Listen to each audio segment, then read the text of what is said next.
The modern world is bad. It is inhumane, unfair, and unjust. This is the world of money. It is not for the people. It is for those who produce money, for bankers and financiers. And ordinary people just serve them as attendants. They sweep their palaces. What lies behind the social welfare? Labor. But why does the banker live in 100 and 1,000 times better than worker, than peasant? Why does wildcatter live better? All of them. Do they work harder? It's nonsense. It's ridiculous to say. They do not even produce anything. No material values. But why? Don't you know? Moreover, perhaps you wonder with all sincerity now, reading all of this. Well, banker and worker, simple hard worker like me or my neighbor Johnny? It cannot be compared. Banker is a bank, money, relations, and contacts. But who are we together with Johnny? Nobody. Naturally, the banker lives better than we do. But there is nothing natural here. The point is that everyone got used to this state of affairs, and they took it for granted. As a matter of course, a banker has to live better, and it cannot be otherwise. But it may be otherwise. So why? Why does a banker work less, but live better? Better than worker or miner? However, intuitively, you've got the answer by yourselves. Because the banker is a bank. Money. Exactly, money. This is the whole point, the cornerstone. And about them, about the money, we should talk more in details. So, what is money? Have you ever thought about it? The calculation tool, the measure of labor? As we are told from childhood, almost from the cradle, we have to work, work, and work. The money won't fall down from the sky. They should be honestly and hardly earned, etc., etc., etc. Sounds familiar, doesn't it? Familiar ad nauseum. Say it, by the way, to Abramovich, who honestly and hardly earned all his billions. Just for fun, say how to earn money honestly. You will laugh to death. Yes, we have to work, but what should we expect in the end? A small pension and half-starved old age? Poverty. You have spent all your life working on some oligarch. You have been taken away all your power, energy, and health. You've been squeezed like a lemon. And after that, you've just been thrown into the dustbin as the fulfilled material. Is this necessary? But this is the reality, horrific reality of modern society. This is what we should all expect in the end, almost certain. Everything ends up this way for the vast majority of people in today's world, as it ended up for their mothers, fathers, grandmothers, and grandfathers, as it will end up in the present state of affairs for their children and grandchildren, great-grandchildren, then in turn for their children and grandchildren, and so on. The way of the world. Why? All of this is wrong, unfair. It must not exist. Why do some people have to have everything, but others have nothing? Why do some people walk in golden slippers, but the others barely make ends meet? They don't know how to feed their children, although all of them work honestly. Why does it happen? After all, we are the people, the brothers. We are equal, aren't we? Then why? Because there is a lie around us. A huge, continuous, monstrous lie. Do not believe anything that is broadcasted daily on TV by satiated and well-groomed masters of life. And people are not living. And the money is not even a measure of labor. All of this is an insolent and shameless lie. Lie, lie, lie, and lie once again. It is the news which is hung on your ears. Why do they do this? Just to make it easier to manage people. So you are oligarch now, or even an ordinary worthless deputy. Are you equal with others? In what? You live in a different way, eat in a different way, and rest in a different way. In one day, he spends more than you spend in a year. His wife doesn't even get out of Kosovo. And yours? He is treated in the best Swiss clinics. And what about you? his children and yours. Had you compared? Well, where is your equality? Perhaps you are equal in rights, aren't you? Oh, I forgot about the rights. As it is written in our Constitution, isn't it? By the way, there are a lot of things written on the fence, too. Nice and intelligent things. Read in your spare time. You will be inspired by these things. And what kind of equal rights do we have with the oligarch or the banker? I'm just curious. Right to work? Well, we have such a right in our country. Nobody argues. Work hard for the benefit of... You work hard at the factory, and he, soon quickly, as they say, to each his own. The right to elect and to be elected. Well, you can elect, of course. You're welcome. Just vote. No matter how people vote, most important, how these votes are counted. And what about to be elected? Are you going to be elected somewhere? Do you have the money for that? Gold reserve for the election campaign? No? So breathe smoothly and relax. Come back to your factory. Continue to work hard. And do not rock the boat. The feast of life is not for you. It is for those who are more equal than you. What else is there? However, it is not the essence. There is no sense for further continuation. I hope everything is already clear. What kind of equal rights you both have, and who are more equal. It is all about universal equality and fraternity. It is figured out, I think. Now we move on to the money. We won't talk about the measure of labor. These are fairy tales for idiots. Money is not any measure of labor. Otherwise, you would live like a lord, or maybe you don't work too much. I don't know. But what is money? Shackles, fetters, chains, durable and unbreakable chains holding the slaves in subjection more reliably than any steel. What are slaves in the 21st century? Do you ask me? What slaves? You and me, all around. You, me, him, her, all of us. We are all slaves, slaves of money. More precisely, we are slaves of those who print the money. We are slaves of our masters. Nothing has been changed at all during these centuries on earth.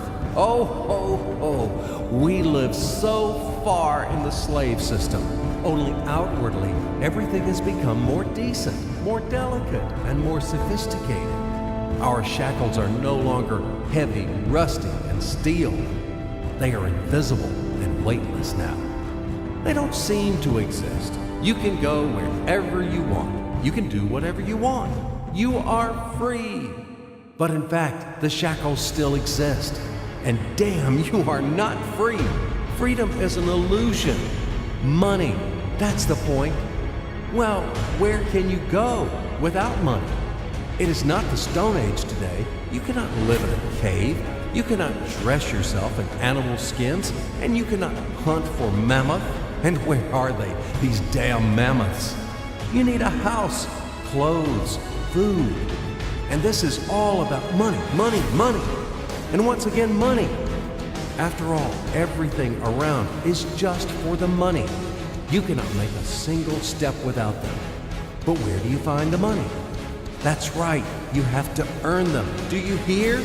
Clatter of chains, whistling of the whip, and shouting of overseers. Have you ever thought that it is immoral to sell yourself? That it is a kind of prostitution to sell your own strengths, brain, time? What is the difference from selling of your own body? Yes, but will you object that people have to work? If everybody would stop doing their jobs, what's going to happen then? We will resettle to the caves again, and we will get dressed in animal skins, won't we? That's right. Everything is right. It is very reasonable, logical, and easy to understand. As ABC, even I understood. That's what I'm talking about. Nothing has been changed at all during all these centuries on Earth.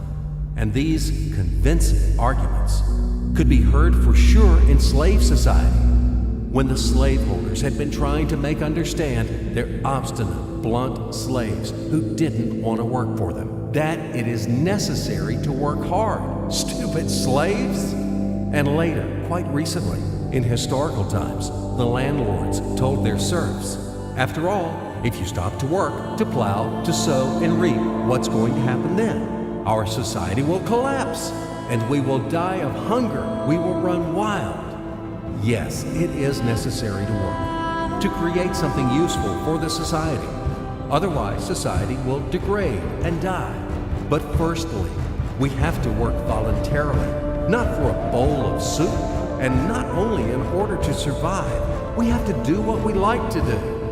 And secondly, if something, once it is necessary to work, it is necessary for everyone. All people are equal, aren't they? So let everybody work. The situation when some people earn money in a mine at the factory with salty sweat and bloody calluses, while others simply print them, sitting back and sipping expensive whiskey or brandy, is abnormal. Such a situation is not acceptable in principle, and there are no explanations and no excuses to this state of affairs. Absolutely. Money is just paper, candy wrappers. They are not backed by anything tangible, and according to that, money is simply is printed. And these candy wrappers are distributed among the slaves as wages for labor. When the slaves are given an extra wrapper, it means their salary is increased, and they are happy. Are you shocked? Alas, c'est la vie. It is our bitter reality. How is the financial world organized? It is a pyramid. The Fed, U.S. Federal Reserve System, is at the top. The Fed prints dollars. How much? As much as it wants. Of course, Fed adheres to some of its own internal rules and regulations. It tries, for example, not to print too many dollars to prevent complete devaluation of the currency, etc., etc. But in principle, Fed can print as many dollars as it wants. At least there are no external limitations for that. Absolutely, the U.S. Fed is guided solely by the reasons of expediency. The lower levels of the global pyramid are the central banks of different countries. All other local national banks are situated on even lower levels. Of course, all of this is slightly simplified, but in general, everything corresponds to reality and reflects overall picture. Why do we need banks? Speaking figuratively, banks play the role of blood vessels in the social organism. Through these vessels, the money, blood, from the heart, the central bank, enters to all its organs. Money, blood, wash these organs. They bring life to them. It's not me. You can find this information in any textbook on economics. In which connection dollars are mentioned here? In what relation does the Fed have to us, sinners? The most direct relation to us, I'm telling you. After all, dollar is the global currency. Don't you know this?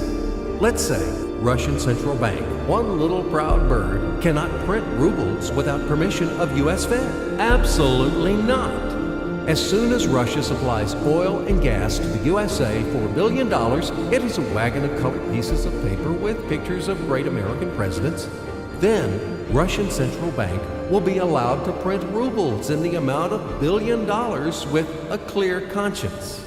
This is the only way. Otherwise, Russia will be expelled from the IMF, and in general, the ruble won't be a freely convertible currency. But let it be.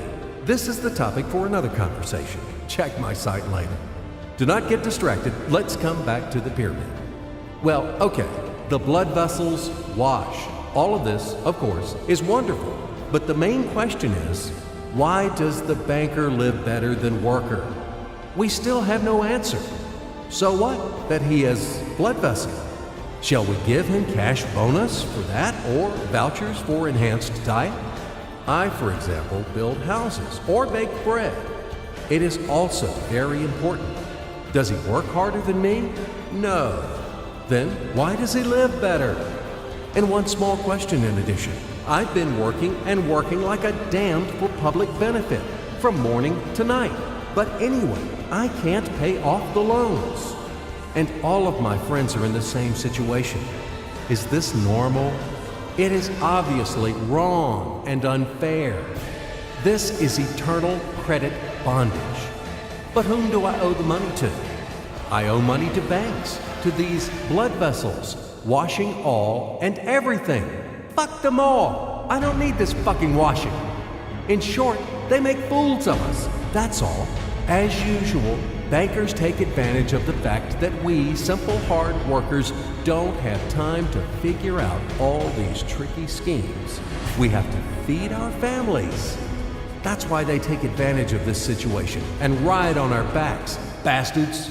So don't tell me about blood vessels. We know these vessels. Just give me the gun and Easy, stay calm. And let's figure this out together, okay? Calmly and slowly. But I warn you that I have to strain your brains. It's not easy to unravel in a couple of minutes those things which have been tangled during the centuries by the best sophisticated minds of mankind. But we will try. At least we will show something visually, something from the life of modern banks. We will demonstrate everything on the live example, so to speak. You'll enjoy. So imagine the following quite unusual situation, and watch my hands. Let it be a Nick and Jane, and let it be a Mr. Smith, a banker of Nick and Jane. They both keep their money in his bank. That's why we use the title Mr. Smith with respect. Nick really wants to buy, well, let's say Jane's bicycle, but he has no money. More precisely, he has money, but not enough, only $10, while Jane wants $100 for her precious bicycle. That's a problem. What should Nick do? Well, this bicycle is so desirable. He gives Jane his $10 as a deposit and asks plaintively not to sell the bike to anyone. He says that he will bring the rest of the money soon. At the same time, he runs to his bank, to the respected Mr. Smith, to get a loan for the missing $90. As ill luck, Mr. Smith has no money at this moment, but he knows perfectly about $10, which Nick gave to Jane. And where will Jane bring his money to? That's right. She will put these $10 in her lovely bank to the same Mr. Smith. Therefore, Mr. Smith asks Nick to come back tomorrow in the hope that tomorrow he will get these $10. And everything happens this way. The next day, Jane brings $10 to the bank. The bank provides Nick these $10 on credit. Nick immediately gives them to Jane. She again puts them in a bank. The bank again provides Nick these $10 on credit, etc. As long as Nick the fool will gather enough money for the bicycle. Don't you get confused yet? Be patient, I told you. These demons have been trying to confuse you during 1,000 years. These damn economists and financiers. But anyway, we will figure everything out. So what do we have in the end? Nick finally got the bike from Jane. Wow! But at the same time, Nick owes $90 to the bank, Mr. Smith. And the bank, in its turn, owes $100 to Jane. In other words, those $10, which existed initially, have magically turned into $200, $190 of debts plus real $10. But these $10 would also turn into $1,000, even in $1 million or $1 billion, if Nick would make a more expensive purchase. In this case, our $10 would make the increasing number of its cycles, circuits from hands to hands. That's it. So, what happens in today's world? SOS! It appears that banks also make money out of thin air and multiply them. Not only Fed can produce money, but banks either. In short, everybody can do this, except you and me. We are not in the business at this celebration of life. I would like to print or draw some money as well. In fact, these banks multiply money without any control. And we're still wondering why the banker lives better. What are naive fools are we? Now it is clear why. The one who produces the money, of course, lives better. But this is not enough. From this moment, poor Nick will never be able to repay his debts owed to the bank, no matter how hard he would work. Silly Nick doesn't know it yet, that he's in slavery to the bank, in credit bondage forever, because those $90 which he owes to Mr. Smith do not exist in nature at all. Sly Mr. Smith made his money out of nothing. He created them out of thin air, just one click. And $10 turned into $200. Yes, but you can object reasonably that the bank itself owes $100 to Jane, and it turns out that bank is in credit bondage to Jane, and it won't be able to repay its debts owed to Jane either. So where's the bank's profit? What's the trick? Ha! You ask what the trick is. The trick is in the fact that bank has a lot of such Janes, thousands and millions, and they will never come for their money all at once. If one Jane comes, the bank will return her the money of 10 other depositors. That's it. It means that the bank's debt is dangerous and not burdensome. In fact, bank's debt is virtual. It exists only on the paper or in the computer program. It will never be repaid in reality, only in case a panic hit happens, when frightened depositors suddenly will come for their money all at once. Or maybe, do you know any other reason why banks go bankrupt from time to time? Here's why. Because there are not enough money for all depositors. There is 90% of thin air in the bank vaults. Just a lilac fog. Thus, bank is okay. It blooms and smells. We don't need to worry about it. But our Nick has serious problems now. He has to repay all the debts owed to the bank, completely, with interest and penalties. You know this. He will be forced to take a new credit in order to repay the old one. Then again, the new loan, and again, endlessly, until his death. There is no way out of this credit running knot. It does not exist in principle. That's it, trap slam. Now Nick is perpetual debtor of bank. He is a slave. From now on, he will work for bank until he dies. But he still won't repay his debts. After his death, his children and grandchildren will work for this bank. They all are future slaves of the bank. More precisely, they are slaves of this monstrous and cannibalistic global financial system, which spawned this ruthless and inhumane mechanism which must be destroyed finally. Financial apocalypse. It can break our financial chains and can save all of us. It can finally release us from centuries of slavery. All the old will be burned completely in purifying flame of apocalypse, and the new will be established. The Federal Reserve will be burned, and the wind of change will dispel the ashes of this damned insatiable octopus, spider, enmeshed the whole world with its sticky financial nets. Banks in their current form will be razed to the ground. They do not wash anything. Do not believe this bullshit. They bring death to all living things. They suck our blood. Banks are parasites on the healthy body of the society. Mites inflated from our blood. They are voracious and insatiable leeches, clung tightly to us. What do they actually do useful? Do they give loans at their extortionate interest? Actually, why do banks charge you interest on loans? Have you ever thought about it? Usury has always been condemned and despised at all times and among all nations. And now it is the norm. An entrepreneur gets a bank loan. For what do they charge interest on? He wants to create something useful for the society, for the whole society, including the bankers. He has to be encouraged and given privileges for that, instead of stripping off 3 skins from him. But today's banks were created not for that. The interests of the society are not important for them.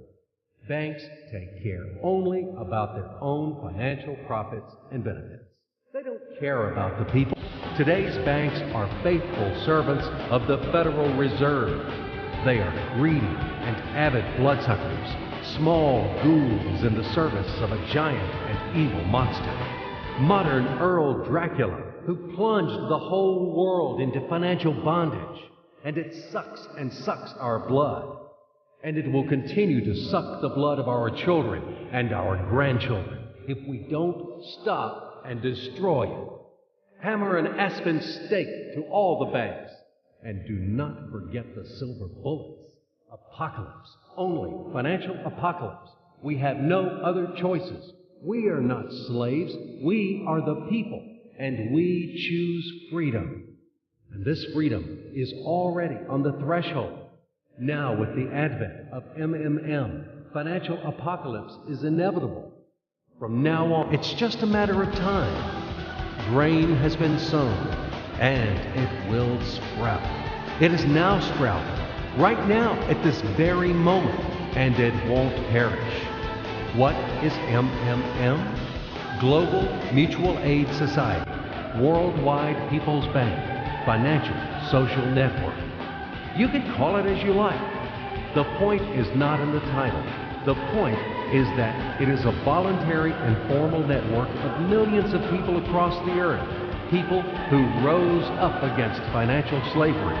They decided to declare war on the Fed and other banks and to win this war.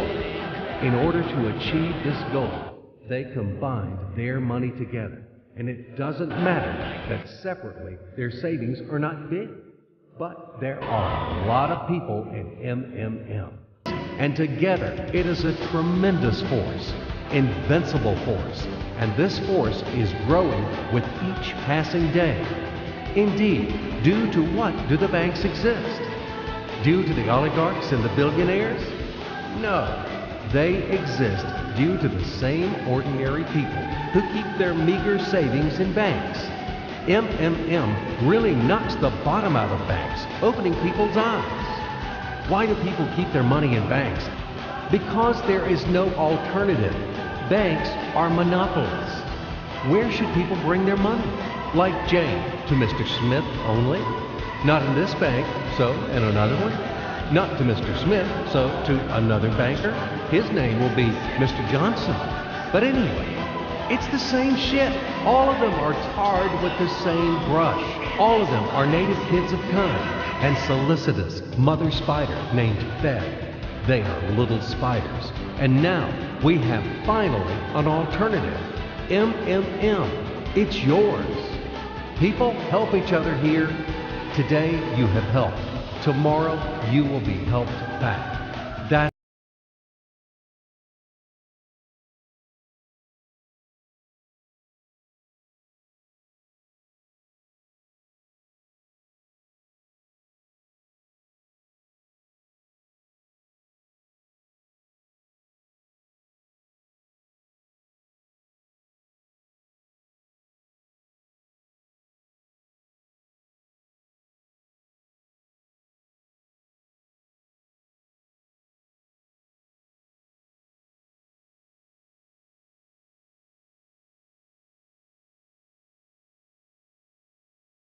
and then they take them back, as much as needed, as much as they need at this very moment. They do not seize, but they just take.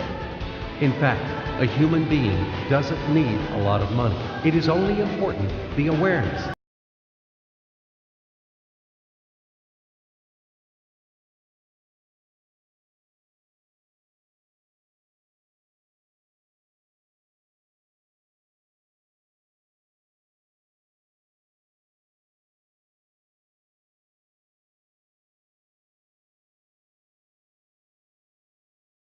is the unit of a new society, a brighter and cleaner society.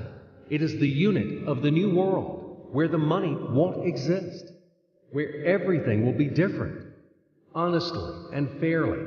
There will be no slaves and no masters, and everyone will work for pleasure and for the benefit of society. And the good will conquer the evil, finally. Everything will be in that new world. Certainly. Welcome to System MMM.